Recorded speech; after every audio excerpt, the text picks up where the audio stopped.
Olá, seja bem-vindo ao nosso Liturgia Diária. Cor litúrgica, verde. 13ª semana do Tempo Comum. Sexta-feira, 4 de julho de 2025. Primeira leitura. Leitura do livro do Gênesis. Sara viveu muitos anos e morreu em Cariá-Arbe, que é Hebrom, na terra de Canaã. Abraão veio fazer luto por Sara e chorá-la. Depois levantou-se de junto da morta e falou aos hititas, dizendo que era estrangeiro e hóspede entre eles, e pediu um lugar de sepultura onde pudesse sepultar sua esposa. Assim, Abraão sepultou Sara, sua mulher, na caverna do campo de Macela, em frente a Mambré, na terra de Canaã. Abraão já era velho, de idade avançada, e o Senhor o havia abençoado em tudo.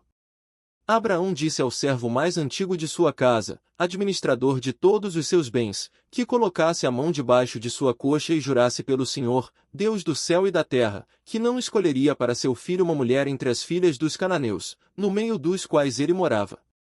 Pediu que fosse a sua terra natal buscar entre seus parentes uma mulher para seu filho Isaque. O servo perguntou o que deveria fazer se a mulher não quisesse ir com ele para aquela terra, e se deveria levar Isaque até a terra de onde Abraão viera. Abraão respondeu para não fazer isso de forma alguma. Disse que o Senhor, Deus do céu, que o tirou da casa de seu pai e de sua terra natal, enviaria um anjo adiante dele para que trouxesse de lá uma mulher para Isaque. Caso a mulher não quisesse ir, o servo estaria livre do juramento, mas não deveria levar Isaque de volta para lá. Isaque voltará da região do poço de Laai-Roi e morava na terra do Neguib. Ao cair da tarde, saiu ao campo para passear. Levantando os olhos, viu o camelô chegando. Rebeca também ergueu os olhos, viu Isaque, desceu do camelo e perguntou ao servo quem era o homem que vinha pelo campo ao encontro deles. O servo respondeu que era o seu senhor.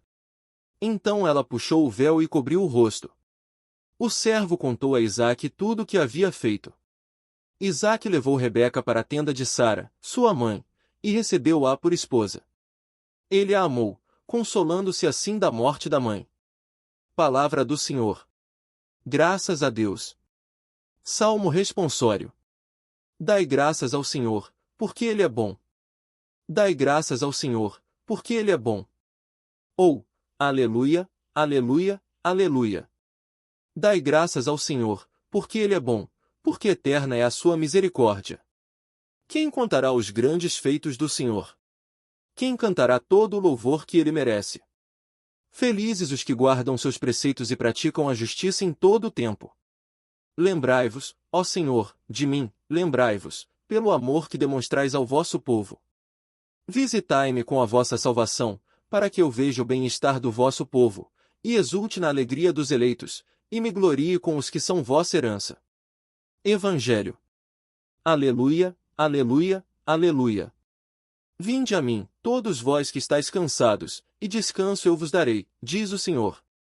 Proclamação do Evangelho de Jesus Cristo segundo Mateus. Glória a vós, Senhor.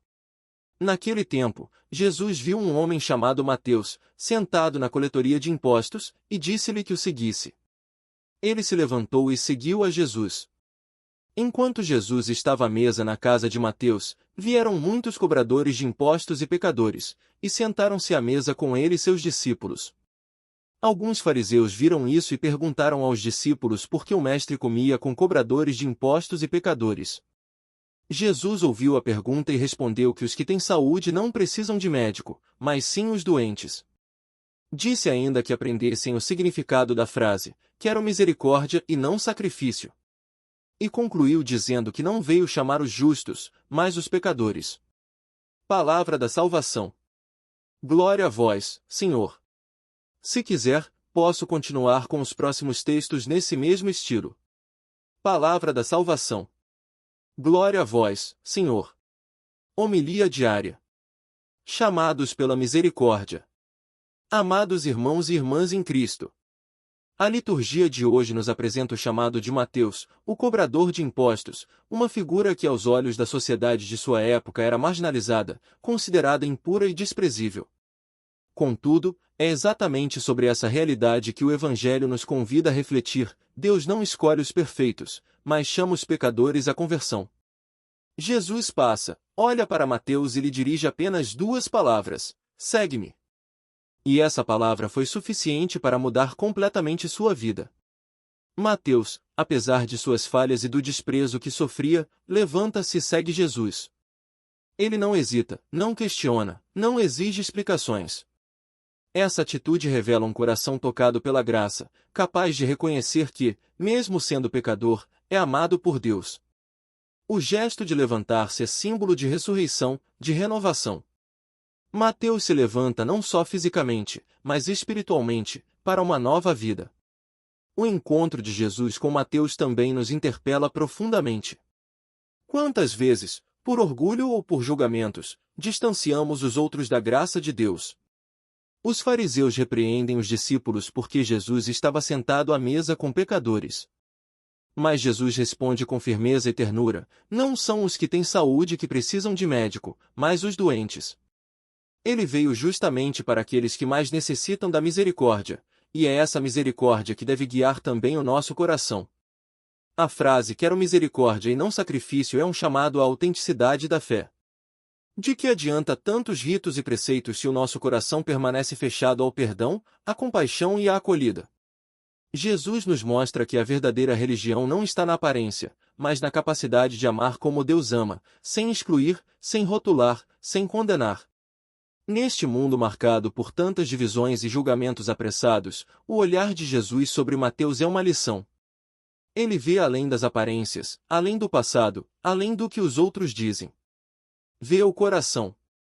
E é com esse mesmo olhar que ele nos contempla todos os dias, chamando-nos a nos levantarmos de nossas quedas, de nossos pecados, de nossas acomodações. Seja qual for a nossa história, Jesus não nos rejeita. Ele nos convida a segui-lo com confiança e coragem.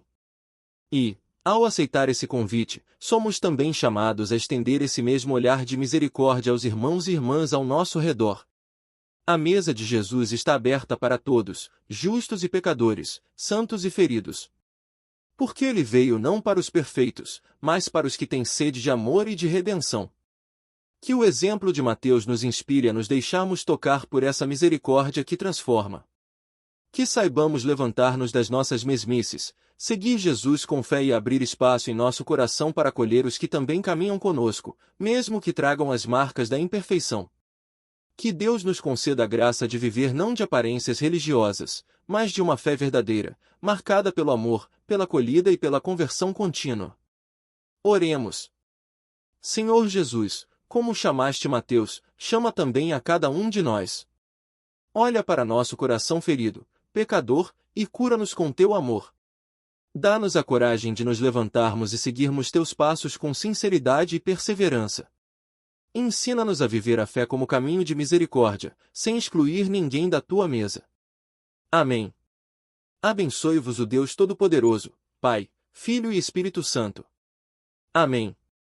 Olá, amados irmãos e irmãs em Cristo. Sejam todos muito bem-vindos ao nosso canal Evangelho Diário. Estamos aqui diariamente para compartilhar reflexões inspiradoras e mensagens edificantes do Evangelho. Se você tem encontrado valor e inspiração no nosso conteúdo, não esqueça de se inscrever no canal e ativar as notificações.